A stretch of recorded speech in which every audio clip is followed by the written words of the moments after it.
Compañeras, compañeros, camaradas, todas, todos, bienvenidas una vez más acá, como Pez en el Agua en la 4TV, donde, ya saben, platicamos con diferentes personalidades, distintas tradiciones, diferentes formas de entender y vivir la existencia en este mundo matraca en el que nos ha tocado vivir y que pretendemos transformarlo de raíz. Y por eso hay que escucharnos, entendernos, comprendernos y conocernos entre todas y todos para empujar la historia un poquito más adelante o en todo caso poner el freno de emergencia al ferrocarril de la vorágine histórica de nuestra humanidad. Por eso invitamos a nuestro camarada Germán Méndez, que es productor de cine, pero además es una escuela de cine en sí mismo y él mismo nos va a ir platicando por qué se siente ser Germán Méndez, ¿no? ¿Cómo estás, caballero? Muy bien, muchas gracias por la invitación. Qué placer hablar de cine, de rock and roll Eso. y de las cosas que pues, la verdad, que nos han hecho lo que somos hoy, ¿no? Porque tanto el cine como toda la escena del rock nacional, pues, de alguna manera convergen y se funden, ¿no? O en muchas aristas se funden. Ese es mi caso, ¿no? Yo, pues, me crié en Ciudad Satélite. Toda mi familia es toda mi familia es de Zacatecas, pero, pues, básicamente mi adolescencia, y puedo decir que soy sateluco, Sateluco. a mucha honra, ¿no? Y hay mucha banda que también, creció por allá, o sea, hay gente muy destacada. Toda una generación de artistas anda por ahí. Toda una generación de artistas, es cierto. Pues, mi historia es muy curiosa porque yo en realidad era un niño, carnal, un niño hasta que murió mi hermano en un accidente automovilístico viniendo de Guadalajara. Yo tenía 17 años y eso puta, fue un terremoto en mi vida y en la vida de mi familia brutal, Sí. ¿no? Pero él era un como gran empresario a sus bien poquitos años. Y uno de los negocios que había emprendido era, poner un luz y sonido, que en esa época, a principios de los 80, en la zona de Satélite, en la zona norte de la ciudad, se hacían fiestas de paga. Sí, sí, como Entonces, tardeadas, no, ¿no? no tardeada, sábados, ¿no? En la noche, o sea, las promovías entre las escuelas, ahí, ya sabes, secundarias, prepas, y se decía, pues, tal día en tal dirección, a tal hora, y pagabas 15 pesitos y tal, ¿no? Yo, pues, era el más chaval de la pandilla, me dejaban un segmento chiquito de 30 minutos para poner música de rock. La gran mayoría de la Eras el velada era DJ rockero tú. era el segmento rockero, Mm. ¿no? Entonces, todo era música disco y a mí me dejaban 30 minutitos, entonces ponía ¿Todos se sentaban? no, al contrario, cuando prendía, Sí. ¿no? O sea, todos estaban en Ponían música música. disco. Y de repente, pues, no, en plena apogeo me daban esos 30 minutos, ponía los B-52s, ¿no? Los Original Mirrors, siempre empezaba con la de Billy Joel, la It's Still Rock and Roll, but I Like It. Y y entonces tenía este rollo, mi carnal, de tener luz y sonido.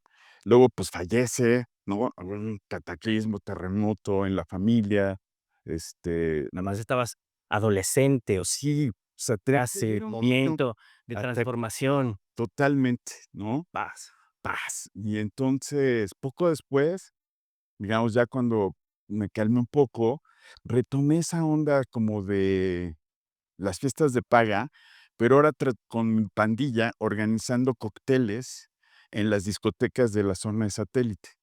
Entonces, nos aliamos con una tequilera muy importante que nos daba el chupe gratis. Gratis, güey. Entonces, hacíamos estos cócteles miércoles, jueves, barra libre, nos quedábamos nosotros con todas las entradas, la discoteca ganaba porque, pues, tenía gente, después de la barra libre seguía vendiendo. Claro. Y así empezamos, y nos empezó a ir bastante bien, y después empezamos a hacer como, ahí sí, tardeadas taurinas. Tardé hasta orín. Tardeadas taurinas. Entonces, contratábamos novillos en La Florecita, en el Cortijo de La Florecita, que todos los satelucos se van a acordar, en Lomas Verdes, y también chupe gratis. Eso es como el elemento también, ¿no? El gancho, sí. Y entonces soltábamos novillos y la gente se bajaba ahí, ¿no? A Ah, jugar con sí. el novillo y teníamos actividades. Bueno, en una de esas, mi primo Ricardo, que es un tipo muy carismático, le pido que nos ayude a ser como el ambientador de la jornada. Y después del evento me dice: "Oye, Germán, esto está a toda madre, güey. ¿Por qué no lo hacemos más en serio?". Y empezamos a organizar eventos. Y ahí fue cuando empezamos con toda esta ola de rock en español que se venía, empezamos a organizar conciertos, ¿no? Entonces, empezamos pues, hicimos a Soda Stereo, hicimos a La Maldita Vecindad, pero también hicimos Mecano, hicimos, bueno, Emmanuel, que era una gran estrella en ese momento. Entonces, digamos, de las fiestas de paga, cócteles, empecé a organizar conciertos y hicimos la hazaña de traer a Carlos Santana. Sí. No Camp, 1988, éramos unos nenes, güey. Nos fue increíble. Después de eso, me voy rápido aquí, porque Sí, después sí. de eso, nos conectamos, pero súper bien. Y nos empezaron a ofrecer ya grupos chonchos, Metallica, Madonna, Michael Jackson, que eran los grandes estrellas. Y, no se da un par de artistas sin donde "Oye, está Black Sabbath". Nosotros dijimos: "Pues, a huevo, increíble". Lo traemos, nos vamos igual como con Santana a León, Guanajuato, y 3 semanas, no, como 6 semanas antes del concierto, el gobernador panista Medina Plasencia, que después fue gobernador y tal, nos dice: "Aquí no va a entrar Black Es Sabbath". municipal, Era municipal, presidente municipal. de León, Guanajuato. Ujú. Dice: "Pero para nada, están idiotas, güey, se van a la goma". Nos cancelan el permiso. Entonces, nosotros teníamos ya una historia haciendo, conciertos Conciertos. en San Luis Potosí. Dijimos: "Pues vámonos a La Querencia, vámonos a San Luis Potosí, donde hay familia". Ahí está mi primo Fernando. Sí. Dijimos: "Va". Conseguimos todos los permisos municipales, estatales, etcétera. Dicen: "Black Sabbath, sí, a huevo".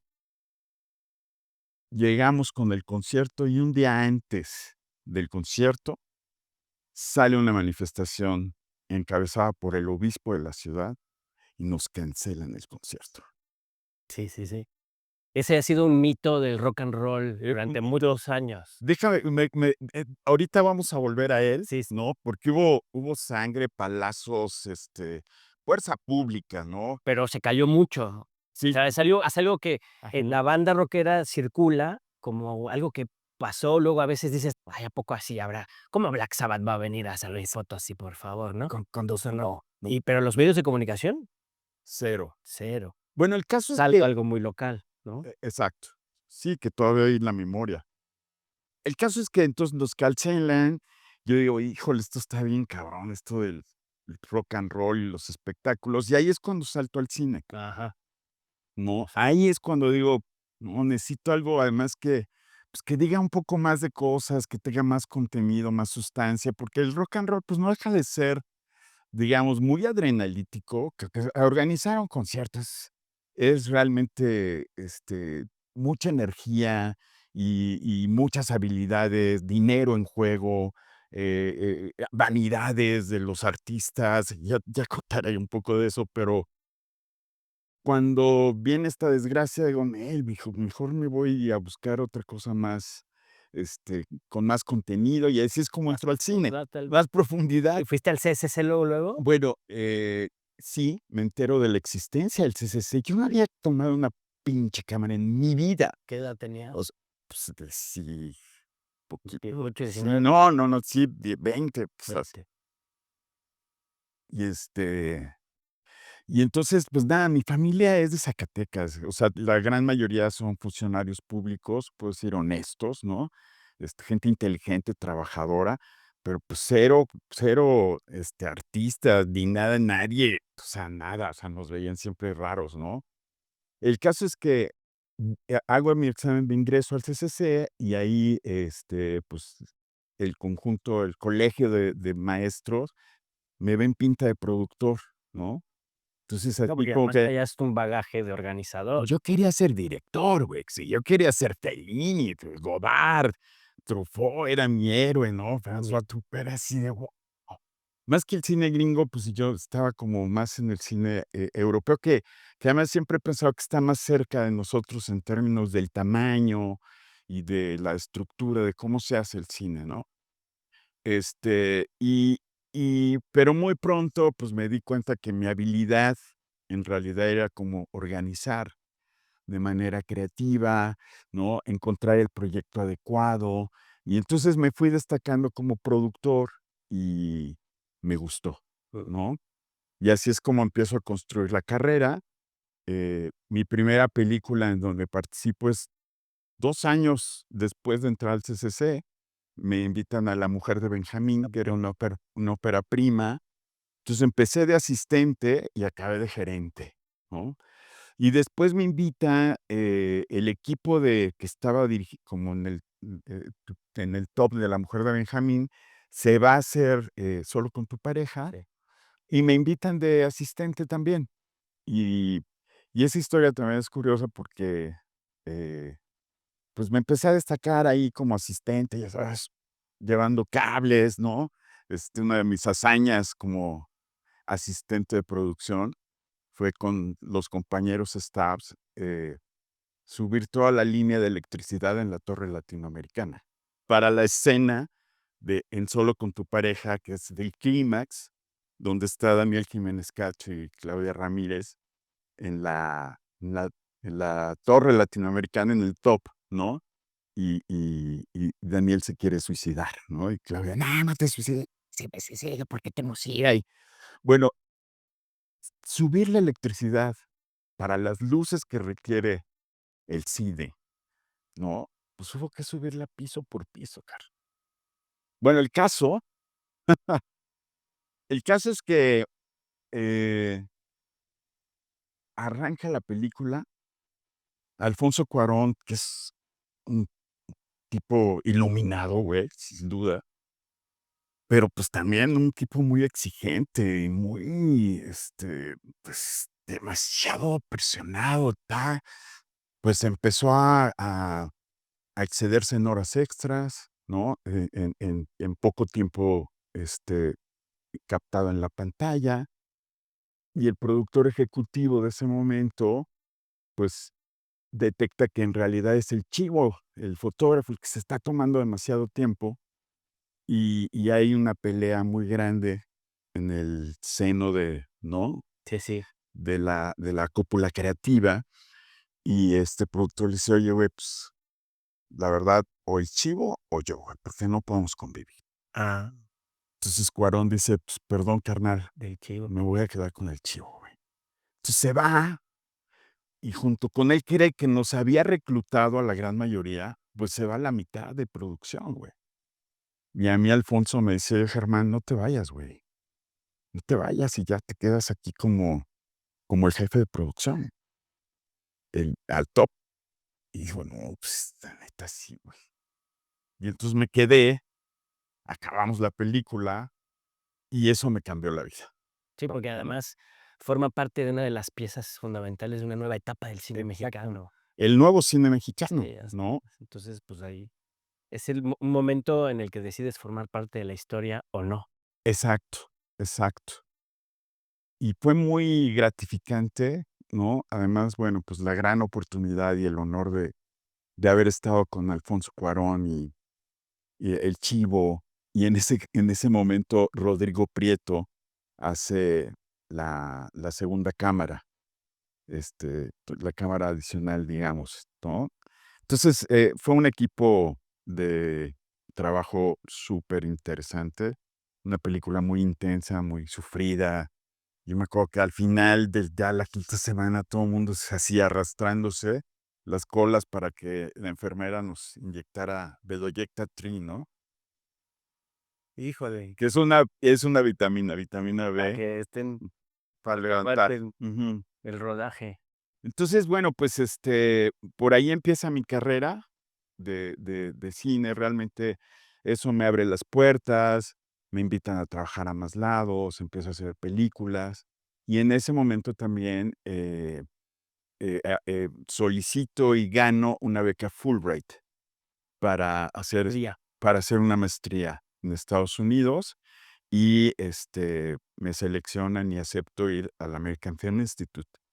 Entonces, pues, estuve allá 3 años, eh, padrísimo también, una experiencia que también le recomiendo a todos los chicos jóvenes que, además de hacer, pues, una especialidad de cine, aquí en el país o estudiar cine, pues, luego busquen salir para medirse, ¿no? Claro. Para ver cómo está su nivel, para ver qué tienen que decir, para comentar con otros, pues, creadores, ¿no?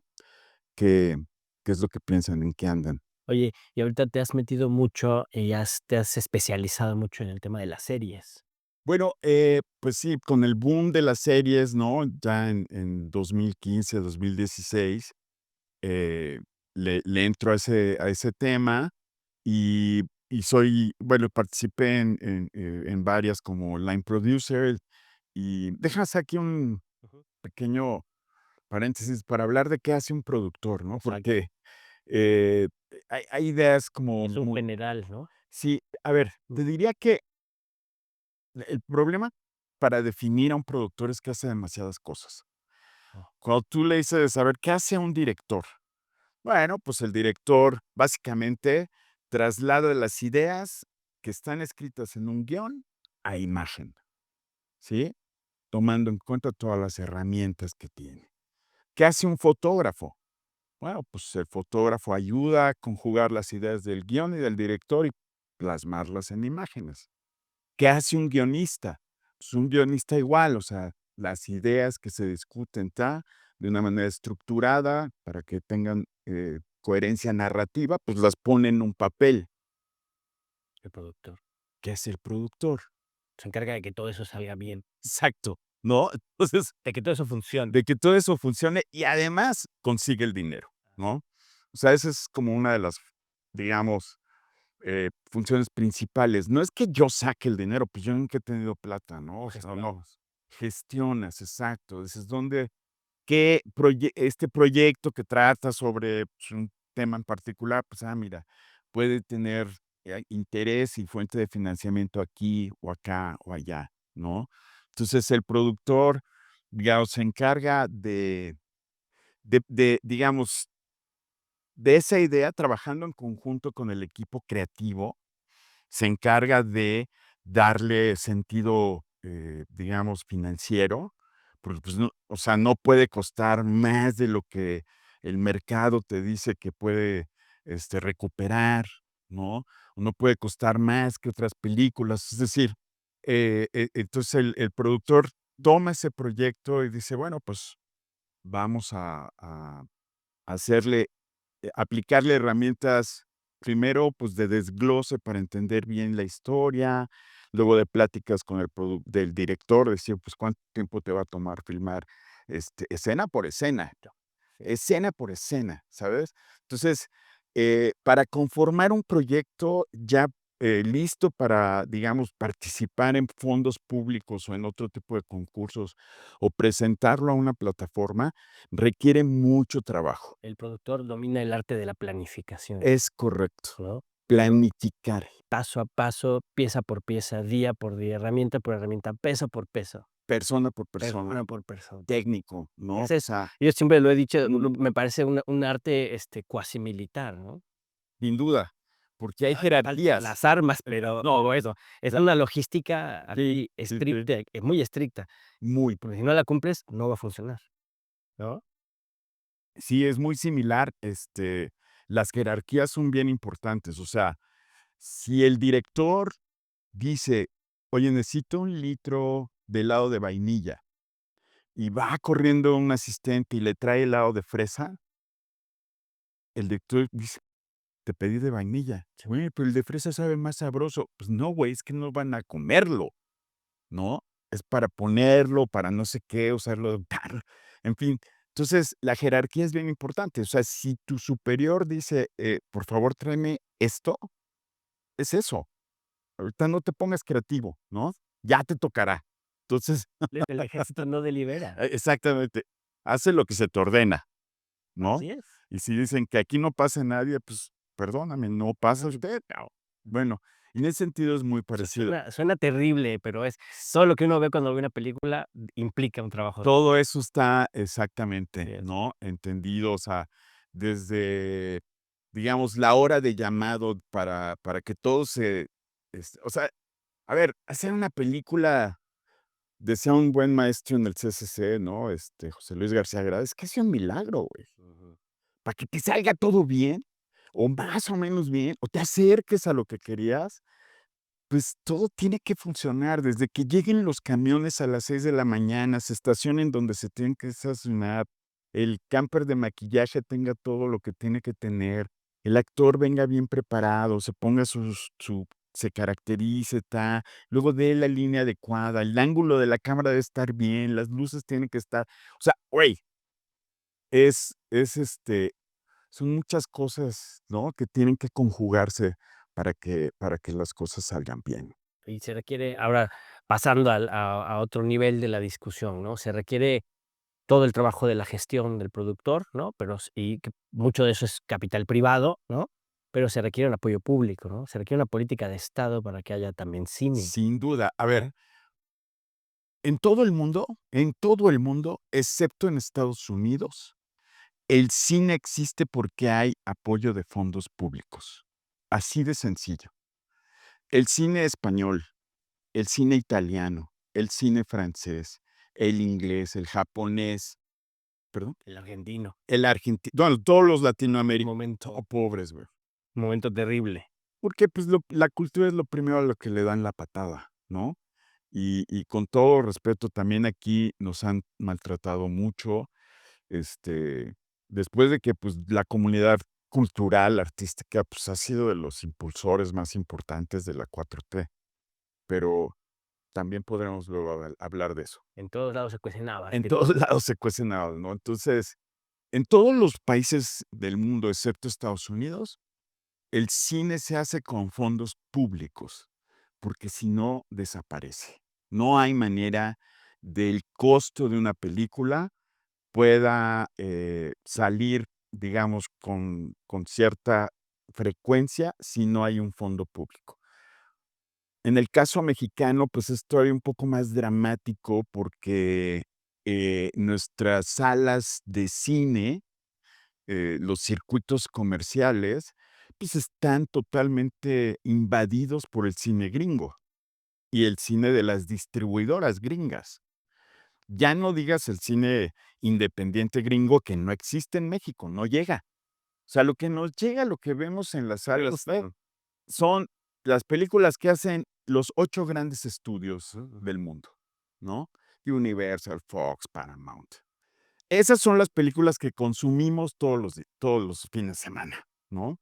Y son las que nos pone Cinépolis, y son las que pone Cinemex, y ta. Argumentando que si no pone eso, pues su negocio no existe.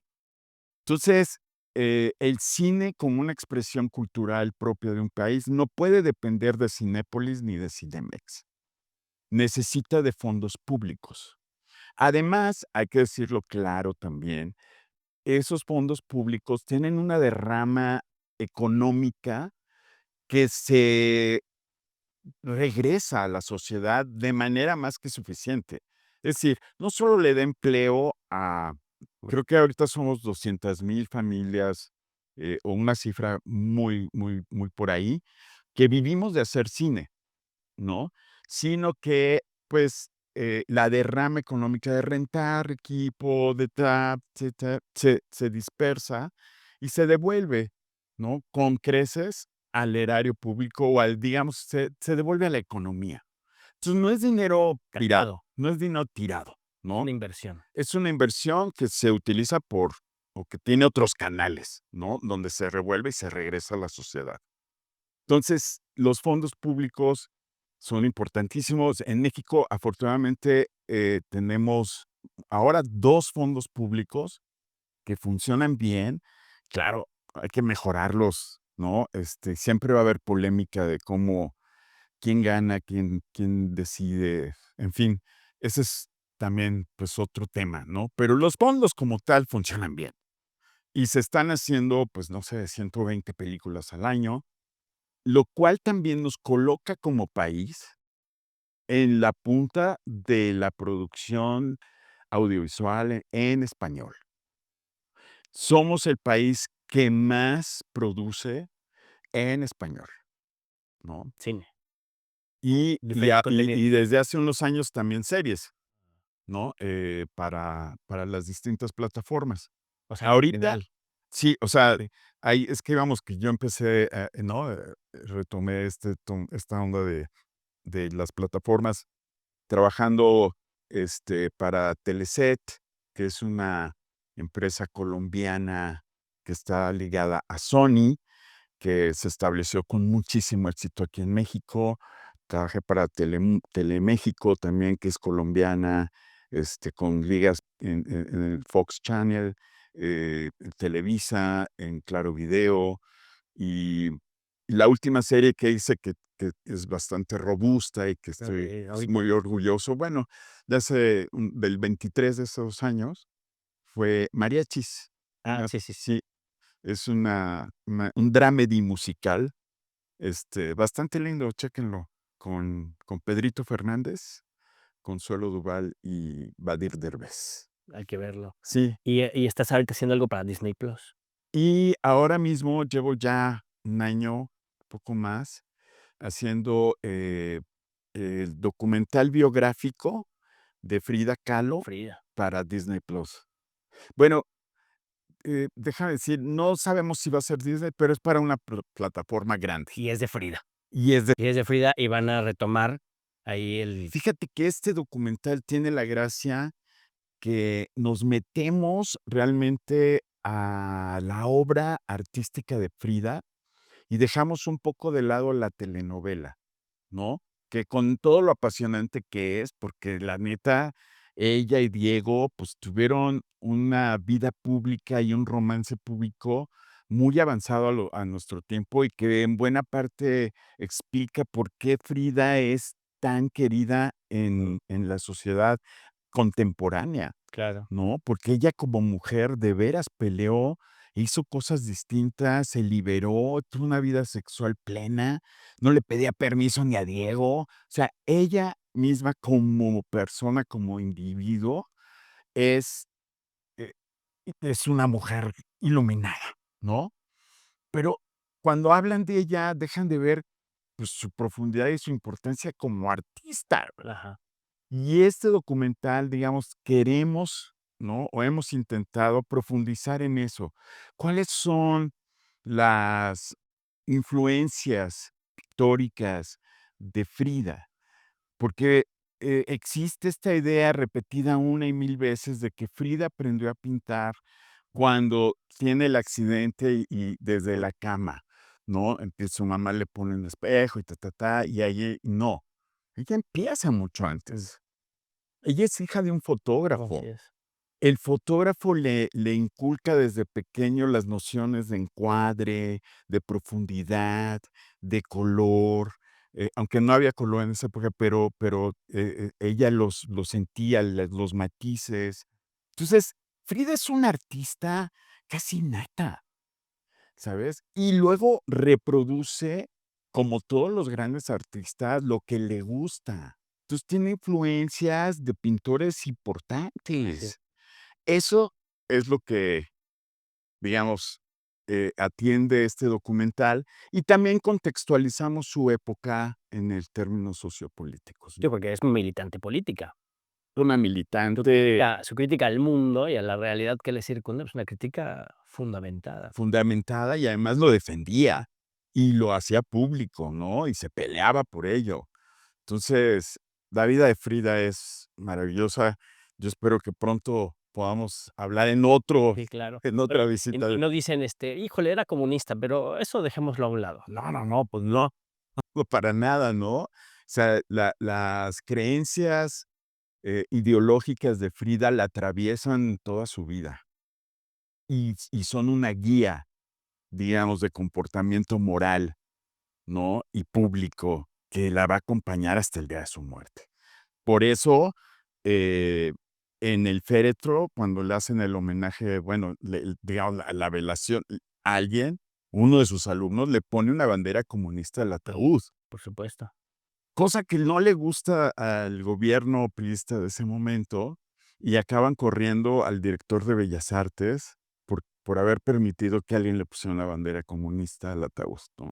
Fíjate, pero no podía ser de otra forma. Está bien padre, y ahí, cuando llegamos a ese punto en el documental, lágrima segura, porque la banda, ¿no? Miles de personas se ponen a cantar la socialista, Claro, claro, ¿no? internacional, social. La internacional socialista. Claro. Fue un momento que además ese, por ejemplo, pues ese sí, casi nadie lo toca, ¿no? Exacto, ¿no? Pues, esos son compromisos políticos y de clase, ¿no? Exacto. Y el pueblo, pues, de alguna manera le regresa. Es más cómodo ver también porque se adapta a una forma de criticar la realidad por encimita, ¿no? Claro. Entonces, hay una forma de abordar a Frida, que es criticar eso, los tapujos de una vieja sociedad moralista que cada vez ha brincado más por los aires, pero los problemas de clase, la explotación, el capitalismo, pues eso sí, Eso sí, se mantienen se mantiene. debajo de la alfombra. Exacto, y ahí estaba la crítica también. Cuando ella, pues, se burló de todos los millonarios que conoció, y ella misma relata que, pues, nunca estuvo realmente cómoda con la presencia de estos grandes millonarios, sobre todo gringos, ¿no? Ujú. Sí. Y ahora, ¿tú qué balance harías? Ahora sí que ya para ir cerrando e irnos yendo hacia la aventura del rock and roll, porque es muy interesante, ¿no? En esta trayectoria que no cierra, pero que está llegando a un momento importante en el trabajo que haces, ¿no? Tanto de esta conjunción del trabajo de organizar conciertos, tu salto por el cine y retomar la historia de los conciertos con trabajo de cine, ¿no? Pero antes de eso, había un balance que tú estabas haciendo sobre el cine mexicano, sobre esta parte de la cantidad de películas que se están haciendo, toda el trabajo que se hace en el cine, pero, la necesidad de abrir mucho más espacios para que se pueda ver ese cine, para que pueda llegar a más gente, para que se pueda conocer mucho mejor, ¿no? Sí, digamos que hay 2 problemas muy graves en el cine, y ahorita nos vamos al rock and roll, que, pues, también tiene mucho que decirse. El primer problema es de exhibición, distribución. Ese hay que resolverlo porque no es posible que nuestro cine, o sea, en las 120 películas que hacemos al año, no las vea la gente porque no hay Los accesos. 120 millones de personas que viven en el país. Hay una legislación que me parece que deberíamos de adoptar, que es la de España, donde obligan a las televisoras a poner cine de regional de su país. Aquí seguimos viendo en el Canal 2, con todo respeto para Cantinflas, güey, películas de 1940, de Pedro Infante, ¿por qué? O sea, si tú la pones, la va a ver la gente, porque está, Es pero es que, o sea, poca los 2 monopolios sí, se han resistido con lobby, legislativo a que el cine que se produce todos los años con fondos públicos se proyecte en las televisoras. Es una cosa política 100%. Y el otro gran problema que tenemos es un ordenamiento laboral. No hay reglas para las horas extras, para los días que trabajamos, para las horas que trabajamos. Tampoco, y esto con todo respeto para los hermanos latinoamericanos, no hay reglas ahorita laborales para contratar a gente nacional, ¿no? En competencia con los que nos están llegando de Argentina, de Chile, de Venezuela, de Colombia, que están llegando sin, digamos, una trayectoria profesional sólida a puestos ya creativos de importancia, ¿no? Porque, pues, no hay una legislación sabe, que prohíba, digamos, contratar a gente, pues, improvisada o que no tiene una trayectoria en el país. claro. Entonces, esos 2 grandes problemas hay que atenderlos porque O sea, no están reconocidos los derechos de las no están recon trabajadoras y trabajadores del cine. es correcto. Les Ni tenemos seguridad social, ni hay un tabulador. Digamos, yo puedo llegar y decir: "No, pues yo quiero que me pagues 10 pesos, cabrón". Oye, pero el de al lado paga 7. Pues no, a mí me pagas, es más, me pagas 12, si quieres, y si no, pues no hay tos, ¿no? Digo, ahorita que hay un bajón, ya todo el mundo dice: "No, pues te pago 7, dame 6 y le entro", ¿no? Pero eso tendría que estar regulado Claro, también. claro. Y sobre todo ahora con la participación de plataformas y siendo México un país punta en la generación de contenido, pues necesitamos regular todo eso. Claro. Hay una talacha fuerte para el poder legislativo, ¿no? Sí, y también para nosotros como cineastas, que Sí, no hemos logrado organizarnos finalmente, exacto, ¿no? para hacer la demanda. Hemos estado ahí con intentos aquí y allá, hay 2 grandes asociaciones de productores, los directores están superorganizados, los mejor organizados son los actores que tienen la anda, Ujú, en fin, hace falta mucho trabajo ahí, claro. muchísima. Claro, pero incluso yo, o sea, ahora que lo mencionas, yo creo que es un trabajo que hace falta, pero en todos los sectores de la clase trabajadora, ¿no? En Porque todos, en todos. hay que rehacer el sindicalismo, Total. reconstruir la organización de los Pues, trabajadores. y porque, por ejemplo, yo soy hijo del outsourcing Ujú, toda mi puta vida. O sea, yo no tengo ningún historial después de 30 años de estar trabajando en el cine, ujú, que no tengo horas reconocidas laboralmente, exacto. porque siempre he sido freelance. Ja, ahí hay ausencia de derechos laborales, Ujú, hermano. ujú, ¿Ya ves? ujú. Temazo. Además, un temazo que le interesa. Bueno, y volvamos al rock. Porque tú tiene que ver con los derechos, tiene que ver con la libertad, con los derechos, con la cultura, con las artes. Y, corre el rumor de que un día se organizó un concierto de Black Sabbath en San Luis Potosí, y la Iglesia Católica y el Estado, a horas de que se realizara el concierto, con boletos vendidos, lo canceló, y soltó la represión contra la banda que había llegado al concierto. Es correcto. ¿Qué pasó? Mira, ¿Tú conoces esa historia? yo ¿Has oído hablar de eso? me provocó un poquito, cabrón. Hay que hablar primero, Ujú. contextualizar de que el rock estaba prohibido en los 80s. Eso. O sea, después del 71, con el halconazo, el gobierno de Echeverría decide prohibir las reuniones de jóvenes para escuchar música. Estaba prohibido ser joven. Estaba prohibido. Y eso es lo que no entiende ahora, o bueno, no sabía mucha banda, No, así es. ¿no? De los chavos, de hoy. Y que entonces, o sea, una sugerencia del documental que estamos haciendo al respecto de título es: "No siempre fue así". Exacto. Porque ahorita ya todo el mundo va a conciertos y, de hecho, México es el segundo país que más conciertos y eventos en vivo tiene al año. Y la recaudación es por ahí de $350 millones al año, una cosa así. Eh, pero en los 80s era otro país, güey, estaba prohibido el rock. O sea, la primera vez que hicimos Soda Stereo fue en una cancha de básquetbol en la Universidad del Valle de México, ¿sabes? ¿Ese fue el primer concierto, o sea, estéreo que ustedes trajeron? Este fue el primer concierto. El que nosotros trajimos fue en San Luis Potosí. Pero fue en esa gira y los fuimos a ver a en la ciudad, aquí al Valle de México, Órale. ¿no? Pero estaba prohibido. Sí, sí. Entonces, cuando Ricardo y yo, satelucos, ¿no? De corazón, que habíamos empezado haciendo fiestas de paga, luego tardeadas, cócteles en la zona norte de Satélite, dijimos: "Pues, güey, vamos a empezar a hacer conciertos", ¿no?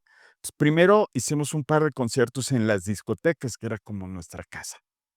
Pero luego empezamos a salir, ¿no? Hicimos un primer festival de concierto en el Ángela Peralta con Maldita Vecindad, con Raxas, que tenía de líder al buen Lino Nava.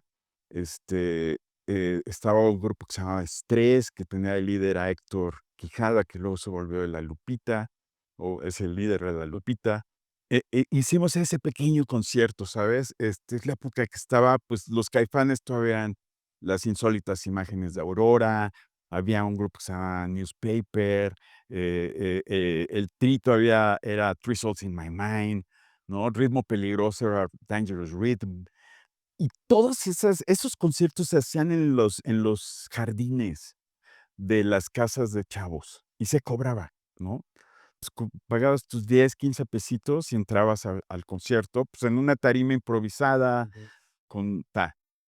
Pero entonces mi primo y yo dijimos, güey, empezamos, ta, y en este contexto del nuevo rock, en español, rock en tu idioma, bueno, hay 2 eventos importantes o 2 eh, figuras muy importantes que son la radio, Rock 101 Sí.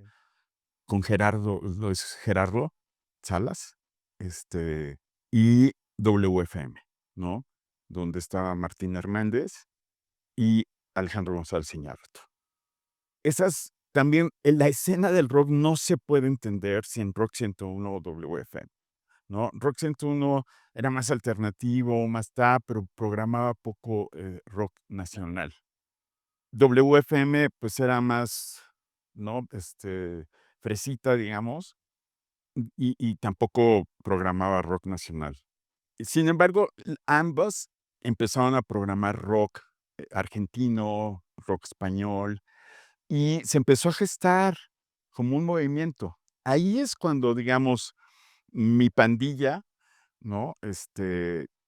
Se inserta, empezamos a hacer conciertos, empezamos a salir a provincia, porque hicimos muchos conciertos en San Luis Potosí, y mi primo empieza a trabajar para Luis de Llano, ligado 100% a Televisa, y le encargan las giras, y él luego se conecta, ¿no? Y un día, Luis de Llano le dice: "Oye, viene el abogado que nos representa a todos estos, sus artistas, que eran corte Televisa, o sea, Timbiriche, Luis Miguel, por ahí andaba Alaska y Dinarama".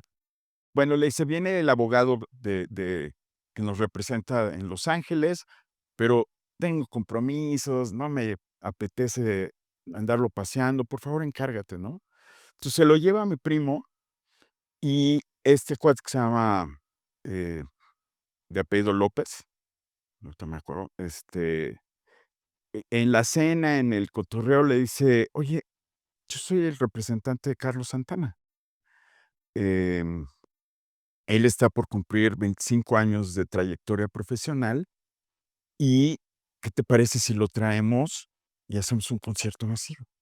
Entonces, mi primo Ricardo dice: "Güey, pero va, por supuesto, Santana". Tú regresa con Luis de Llano y le dice: "Oye, Luis, ¿por qué no hacemos esto en el Estadio Azteca? No, o sea, es un masivo, llenamos es súper negocio, Santana seguro lo llena".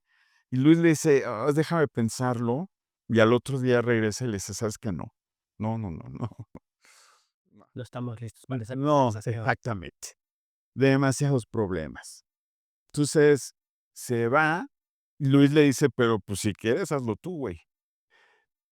Mi primo regresa con la pandilla de satélite, los satelucos, nos dice: "Oigan, ¿cómo ven? Pues está esto, está la chingada, ¿le entramos?". Todo el mundo fue así, dije: "Va, güey". Y entonces hicimos ese primer concierto, pues, súper rudimentario. No había estructuras de conciertos, ¿sabes? O sea, la plataforma la tuvimos que rentar de las tarimas de construcción de edificios, eh, las grúas para montarlos estos también eran de construcción. Los boletos eran impresos en la Plaza Santo Domingo con folio que nosotros mismos le pusimos. En ese momento nos ayuda WFM. Sí, dice: órale, va, pues estos chavos se van a aventar". No mames, va, güey. En León, Guanajuato, habíamos hecho un par de eventos y un gallo que manejaba el estadio de el Nou Camp nos dice: "Yo tengo como a cargo toda la seguridad del Nou Camp y déjenme platicar con los dueños, consiguen los permisos". Se nos dan los permisos, porque en la ciudad era imposible, Sí, sí. no había permisos. O sea, no había, si no se permitían conciertos de más de 200, 300 personas, o sea, 1000 personas ya era, güey, ¿no? Peligroso. Peligroso. Sí hubo un par de, eventos muy importantes, Miguel Ríos en la Plaza de Toros México, pero no sé en qué año fue, lo voy a checar bien. Y hubo otro apoteótico, el de Radio Futura en el Hotel de México, pero ya de 30,000, 40,000 personas que era no. Entonces, había que salirse de la ciudad. Nos vamos a León, Guanajuato, nos dan los permisos, este, todo rudimentario, todo lo organizamos desde la casa de mi tía Chela en satélite. Pues nada, nos juntamos 10, 15 vatos a pelearnos por el teléfono, un solo teléfono, no de esos que se cuelgan en la cocina. Y dices, güey, las tarimas, no sé qué, toda la logística que implica un concierto masivo. O sea, el rider de Carlos Santana para nosotros era ridículo, así como 500 botellas de Gatorade, no sé cuántas botellas de whisky, de tequila, solo para él y su banda, ¿no? Entonces, no manches, pero bueno, camerinos, las dimensiones de los camerinos, está, pues, todo muy, muy Profesional. pro, güey. Ujú. Total que, pues, de milagro nos sale Sí. súper bien, Ujú. y ese es el primer concierto. Ese es el primer concierto masivo después de la prohibición y después del fracaso masivo del masivo de Queen, ¿no? Que fue en Puebla, creo que en el 81, puede ser, que le avientan un botellazo a Brian May, el guitarrista, y, y cancelan. Ahí mismo dijeron: "Chao", desconectaron y se fueron, güey. Entonces, Carlos Santana, No Camp 88 es el primer concierto masivo. Eso nos permite conectarnos ya como empresa, entonces ya ponemos una oficina, ¿no? Mandamos a hacer tarjetas, etcétera. Y mi primo consigue la representación de una agencia que se llama Mama Concerts, que tenía, la representación de los artistas más importantes para hacer gira internacional fuera de Estados Unidos. Entonces, esta empresa era alemana y ellos son los que nos empiezan a ofrecer artistas para traer a México, que se ve además como un mercado súper atractivo, Y ¿no? nuevo. Y entonces, nos ofrece Mama Concerts ya como aliados Rod Stewart. Ujú. Y mi primo dice: "Va, güey, ¿cómo ven? Va, va". Hacemos toda la gestión de Rod Stewart. O sea, nosotros firmamos el contrato Sí. con Rod Stewart, subimos a Pepsi y definimos la fecha de los conciertos. Había uno en Monterrey, Guadalajara, y el de México iba a ser en Querétaro. Como 2 meses antes de Rod Stewart, WFM, que era nuestro aliado, se acerca con Ricardo y le dice: "¿Sabes qué, brother? Necesitamos que te hagas a un lado, porque lo queremos hacer nosotros con Miguel Alemán, Miguelito Alemán". Ujú. Y, pues, nos avientan toda la fuerza de Televisa. Finalmente nosotros, y aquí viene una nota importante social, pues, chavos de clase media, sin ningún tipo de vínculo, con ningún tipo de poder, Con las élites. ningún tipo de vínculo con las élites, nada, o sea, 4 vatos soñadores, güey, Ujú. ¿no? Muy, muy, Y muy, cambiadores. muy, sí, muy satelucos, ya ves, Satélite siempre ha sido muy, de la cultura del esfuerzo medio gringa, de you can do it, ¿no? Power and the, Pero strong, sacaban la chamba y los de arriba dijeron: "A ver, presta, presta. presta para acá". Entonces, le dicen a Pepsi: "Si no nos das el concierto, no vas a tener publicidad en televisión, radio, etcétera", y todo el conglomerado, o sea, Televisa, ¿no? Ejercieron su poder. Entonces, Pepsi dice: "Chavos, este, aquí hay unas entradas, ¿no? No de ir a Para la stage, están invitados".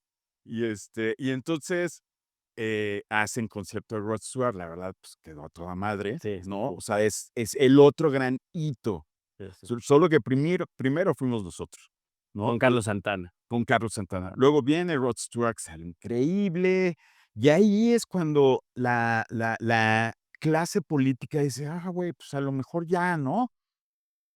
En ese momento, como nos quitan Rod Stewart, Mama Concerts dice: "No, chavos, a ver, ¿cómo los ayudamos, güey?". Y entonces empezamos pláticas para Metallica, que en ese momento era, guau, ¿no? Se cae Metallica por un tema de agenda y nos dicen: "Pues está Black Sabbath". También empieza gira con el nuevo disco, y nosotros ingenuamente dijimos: "Va, güey", ¿no? O sea, va, va, va, va, estamos encarrerados, todavía estábamos en el éxtasis de Santana, y entonces dijimos, pues misma fórmula de Santana, vamos a León, Guanajuato, con los tipos que ya hicieron la logística de seguridad.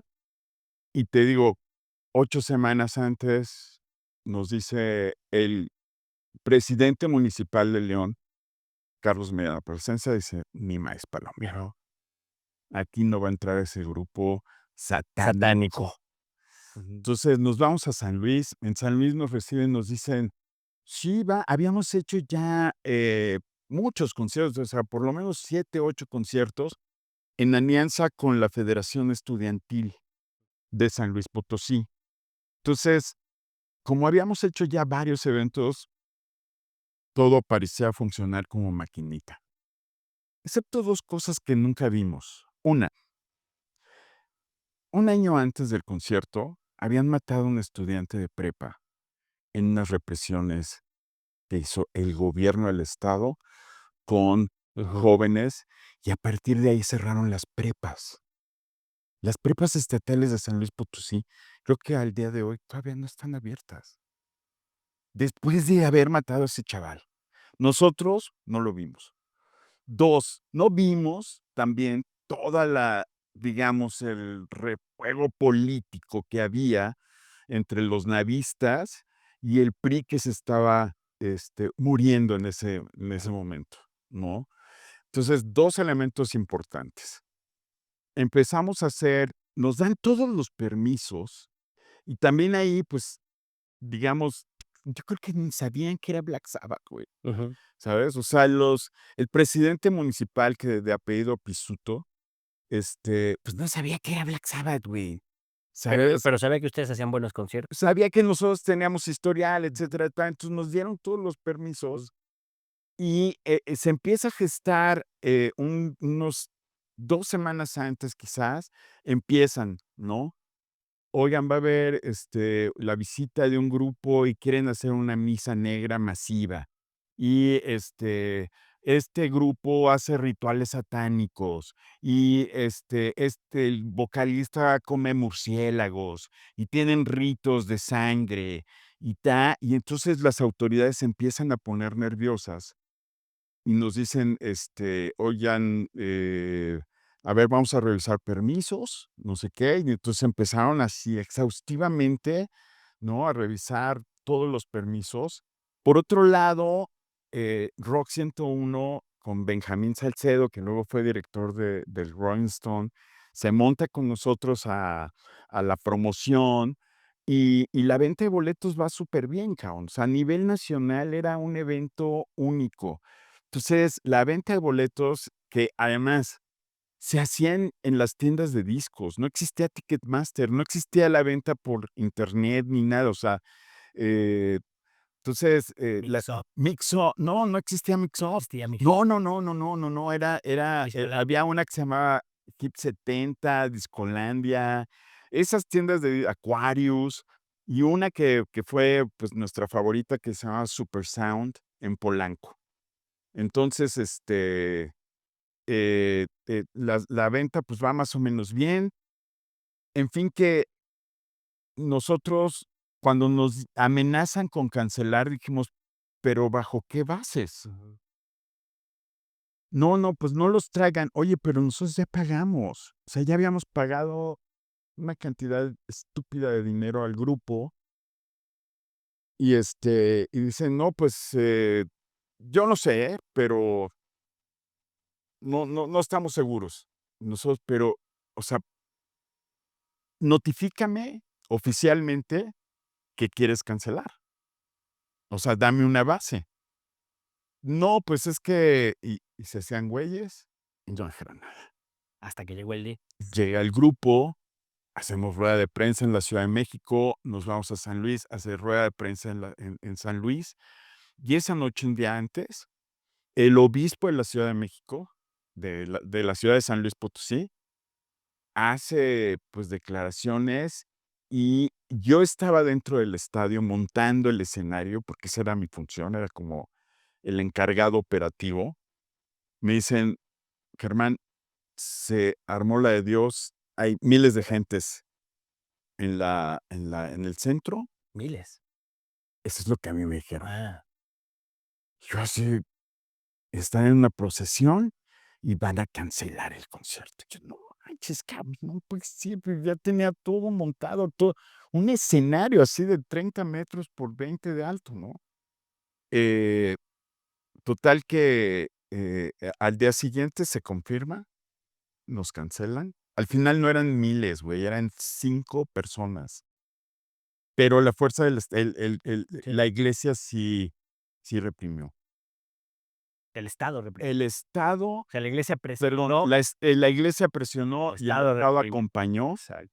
y como no querían que se armara el desmadre, mandaron a toda la policía, ya el día del concierto, a macanear a toda la gente que ya estaba en el estadio acampando, y pusieron al ejército a hacer retenes en las carreteras para devolver a los chavos, los veían greñudos y vámonos para atrás. No, que por qué, cállese, güey. Para atrás en las estaciones de tren, también, en la estación de tren también. Y entonces se llevaron a los chavos a los separos de San Luis y hubo una represión brutal, cabrón. Brutal. Yo te diría que quizás es la primera represión después del halconazo que es orquestada desde el Estado con la fuerza pública para prohibir un concierto de rock, güey. O sea, Signo te de los tiempos. totalmente, ¿no? O sea, la clase política en contubernio o forzada por la clase religiosa Sí. permitió esa Una represión. represión. Y ahora, ya para terminar, porque tú estás preparando un documental sobre esto, ¿no? Pero no puedo evitar recordar que en estos días que pasaron, en las semanas pasadas, hubo el concierto de Marilyn Manson, allí en San Luis Potosí, y se intentó hacer lo mismo. Y el gobernador de San Luis Potosí mencionó, este concierto rezarse una deuda histórica que el Estado tiene con el rock en San Luis Potosí. Pues de alguna manera sí, porque ganaron, ¿no? Lo quisieron cancelar, lo Los quisieron mismos cancelar. factores, ¿no? Sí, los mismos actores, ¿verdad? Los mismos actores. Producto de una sociedad, pues, muy conservadora, ¿no? Que está poco dispuesta a debatir ideas o a dejar que el otro sea, O güey, un porque sector de la sociedad, sí, porque la bueno, sociedad sí, finalmente lo recibió bien. sí, tienes toda la razón. Un sector, y el más conservador de la ciudad, que se resiste a los cambios, a entender que, pues, la música no le hace daño a nadie, güey. Y que si a mí me gusta bailar con zapatos o sin zapatos, pues, es mi rollo, ¿sabes? Entonces, yo creo que este documental habla de las libertades culturales, de lo que significa pelear por tu libertad de expresarte a través de cualquier medio, sea cultural, sea político, sea ¿no? Porque cuando ya lo vemos de lejos, ese momento, 1988, 89, hay una ebullición en nuestro país que hay que rescatar y hay que volver a dimensionar, ¿no? Se acaba de dar el fraude de Salinas de Gortari. Un año antes, venimos de la huelga del CEU, que yo fui activista. También esa fue otra etapa de mi vida que yo estaba estudiando economía, ¿no? Después de las cócteles, fiestas, ya estábamos Es organizando, SC. ya estaba organizando, antes del Ujú. CCC. Y entonces viene esto del CEU, mis amiguitos más cercanos decían: "Güey, no te metas, no, ¿cómo cómo que no, una huelga? Pues quieren hacer mejorar la universidad", y había el documento de Carpizo, pues sí, que nos cobren cuotas, ¿cuál es el pedo? Y entonces digo: "No, no, no, no", entonces, incluso peleando un poco con mis amigos cercanos, me meto al movimiento. Mi hermana también estábamos los 2 en Acatlán. Mi hermana sí sigue esa línea política, te digo, yo la disfruté mucho, el movimiento en términos de que me enseñó a pensar, me enseñó a debatir, me enseñó a entender qué es lo que hay que hacer para hacer valer tus derechos. Y mi hermana Irma también. acompaña.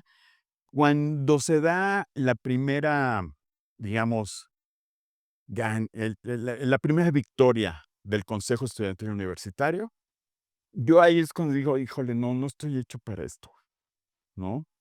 Mejor le busco por otro lado y ahí es que llegué eventualmente al rock y al cine. Mi hermana sí, mi hermana siguió, Irma Méndez, y fue consejera universitaria representando a Catlán. Y bueno, pues ahí, estaban, pues, los que ahorita están, digamos, liderando los movimientos de la 4T, ¿no? La propia presidenta Claudia Sheinbaum. Se conjuga, pues, resistencia, Ah, rebeldía, propuesta y lucha.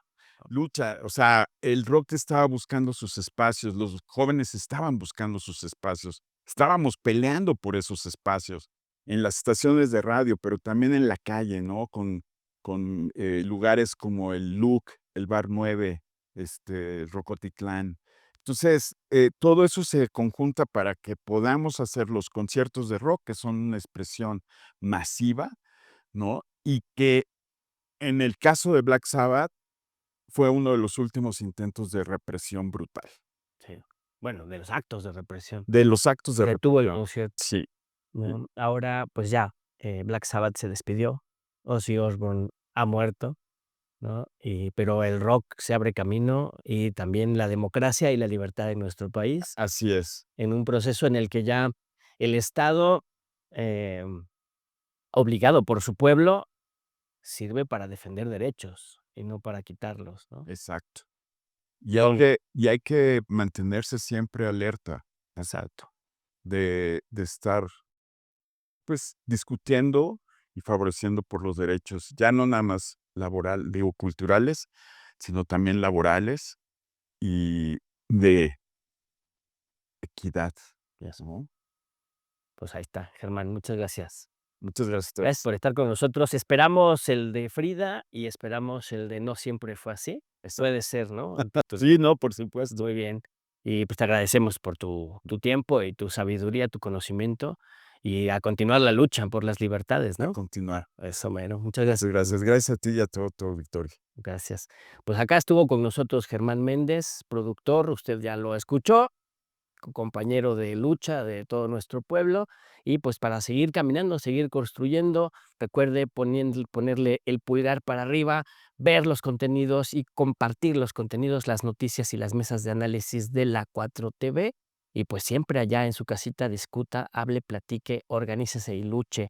Recuerde siempre tener la capacidad, cultivar la capacidad de indignarnos por la injusticia cometida en contra de cualquier persona en cualquier parte del mundo porque eso nos hace más humanos cada vez. Hasta luego.